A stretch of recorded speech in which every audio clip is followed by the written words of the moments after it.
Hello, Charlotte business leaders. My name is Joe Paradise, and I'm delighted to welcome you to the discussion around the value of generative AI. As the managing partner of KPMG in the Carolinas, I have a lot of conversations with our clients about how AI is one of the most disruptive technologies we've seen in decades. These leaders have shared they're making substantial investment in generative AI from a technology standpoint, talent, and training. I'm excited to introduce this video that I believe will be incredibly valuable for all of us. During this discussion, we'll explore the transformational power of generative AI, the potential to bring value in the ways we work, how we innovate, and the impact of growth in our organizations. For example, has your organization considered establishing programs to track the value and impact of generative AI initiatives, allowing you to make data-driven decisions and adjustments as needed? My colleague, Danielle Beringer, will be sharing with you insights on how generative AI can be integrated into workflows, the organizational benefits it provides, and the steps your team can take to ensure that we're leveraging all this technology has to offer in an effective and responsible way. I encourage you to watch this video with an open mind and a sense of curiosity. This is not just staying ahead of the curve. It's about educating and positioning ourselves to ensure we deliver exceptional value to our stakeholders. I'm confident the discussion you're about to see will inspire us all to think differently about the future of our organizations and the value that generative AI can bring. Enjoy the video. Hi, I'm Pete Casillas, publisher of the San Francisco Business Times, and today we are joined by Danielle Beringer, Principal in Data Modernization and AI at KPMG.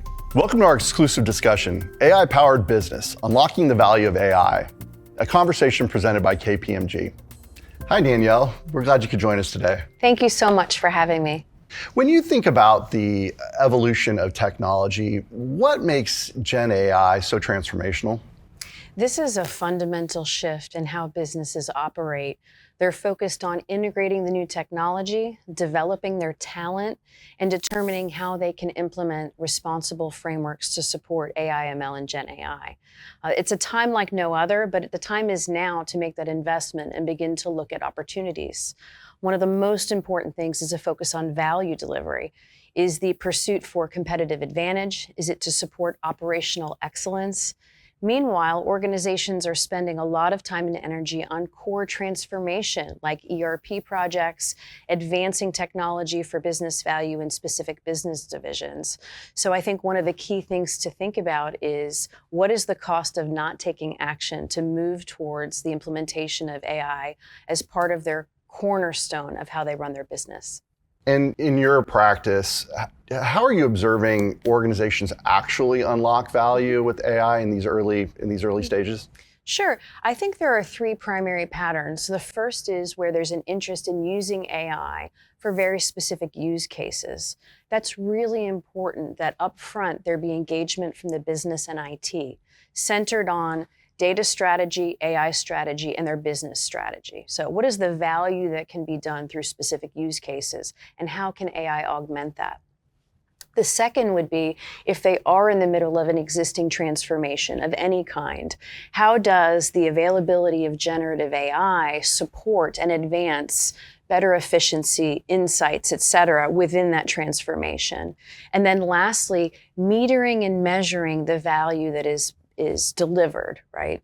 In the past, it's been very qualitative, but now it needs to be quantitative because there is significant expense and investment in actually bringing those Gen AI solutions to life and sustaining them.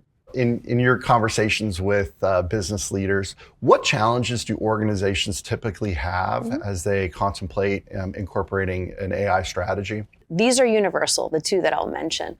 The first is adoption, right? Generally speaking, people are needing to be upskilled. There's a refactoring. There is an education that's required to make people comfortable with the tooling. So I like to say that the presence of technology does not equal success, but adoption does.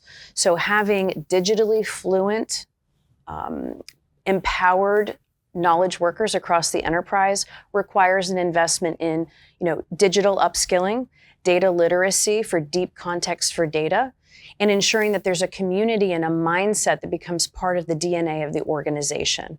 As part of our survey, we identified that 71% of CIOs are now leading generative AI initiatives, whereas not just 6 months ago, it was a far lower number. Now, that tells us we really have to focus on that engagement between the CIO and the business stakeholders, whether it's the chief financial officer or others who are bringing business cases to bear that need Gen AI. So I think not only the alignment of executives, but also the adoption across the organization. Are people having the correct pathway to digital skills that they'll need to support those technologies? So adoption is one. The second is the fuel for AI, which is data, is really around people, process, and technology transformation, all unified around high quality certified data. So we see things like data products and data marketplaces, and emphasis on data quality. That is absolutely the heart of success. I would even go so far to say that data modernization pointed on data quality is a prerequisite for successful AI/ML and Gen AI. Danielle, from the perspective of C-suite executives, what does generative AI mean in terms of the evolution of business intelligence and analytics? So the evolution for traditional operational reporting, business intelligence, and advanced analytics really comes down to how people are interacting with data on a daily basis. An example would be if you have an analyst in a line of business who's spending 20 hours a week doing data wrangling, downloading data, and sifting through large volumes to look for small insights. Now, with the advent of generative AI and a really significantly improved user experience, they can get to those insights in a fraction of the time. So that's freeing up their time. I call it the data time machine. That's giving them time back that they can spend on innovation and insights that they may not have gotten to for a very long time. Danielle, I want to ask you a big picture question. Where do you see the future of the workforce going as generative AI becomes more mainstream and adopted over an ever increasing number and variety of applications? What happens to the workers? I love this question. How do we look at what the future of work is for individuals, for executives, and for the enterprise? This is an unprecedented time. For us as a firm, when we look at how we implemented AIQ, artificial intelligence and Gen AI across our organization, we knew it was a fundamental shift. And we had this baseline layer that I would encourage every organization to consider. How are we going to bake AI into everything we do? But how do we change our target operating model? That target operating model is really that future state. How will our processes change? How will the integrations to technology change? But most fundamentally, how will our people change? How do we enable them with appropriate education and training and certification? How do we align what they're doing today with the new way of working? And how will we sunset legacy practices and things that no longer serve us for business value? Business strategy aligned to data strategy, aligned to AI strategy. There needs to be a people strategy, right? That's part of that whole thing.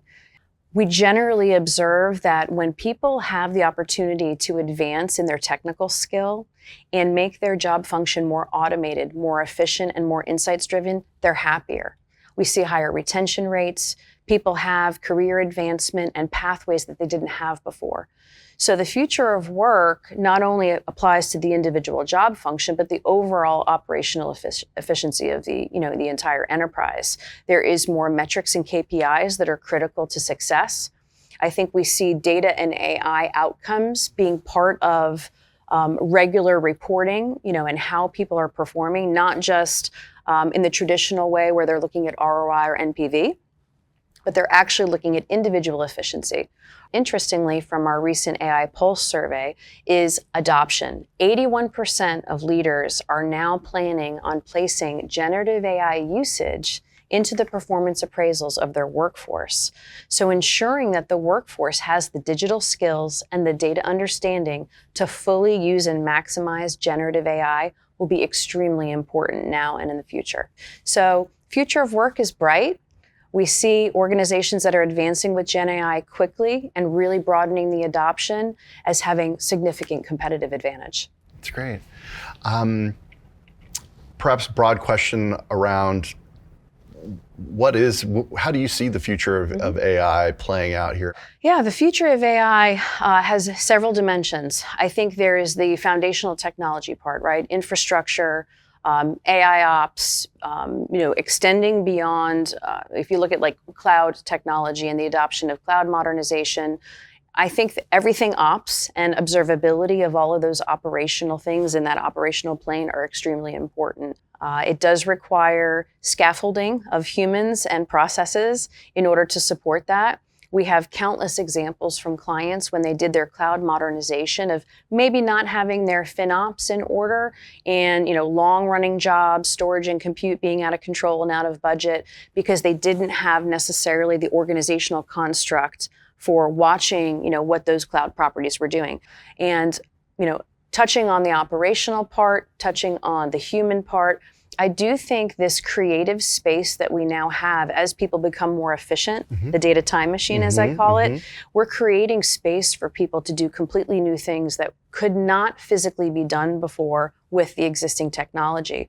So I also see this trajectory for, as Gen AI continues to evolve, what are ways that instrumentation and digital teammates come into play, right? Yeah. Agentic AI. I wanted to save that for last because I think that's really the most excited one. I'm excited about it. Our firm is excited about it.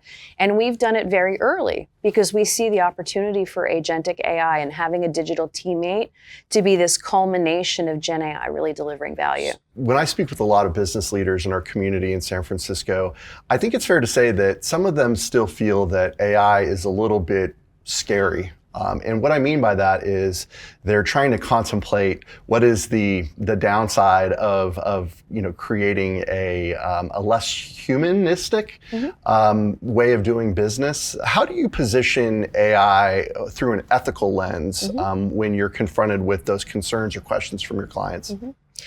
Yes, the ethics and responsibility that comes with AI is very prominent in our mind.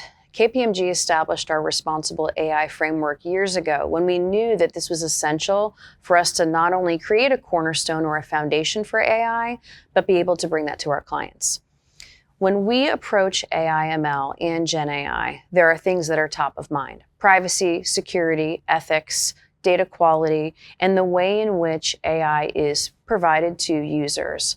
Having that framework, encouraging our clients to have a framework of their own or to adopt ours, gives them the assurance to be involving the right people in their organization to start to do exploration. That makes a lot of sense, and that's encouraging. Thank you. Danielle, this has been a fascinating conversation, your insights, your experience. Thank you for sharing them today, and I appreciate your time. Thank you, Pete, for the opportunity to talk with you about AI. And for more on this topic, please visit www.kpmg.us/AI. I'm Pete Casillas, publisher of the San Francisco Business Times. Thank you for joining us today. Thank you all for taking time to watch the video. Your engagement and interest in the value of generative AI are crucial as we navigate the future of our industries. I encourage you to reach out to KPMG to help explore the ways that generative AI can add value to your organization. Let's continue to innovate and lead together.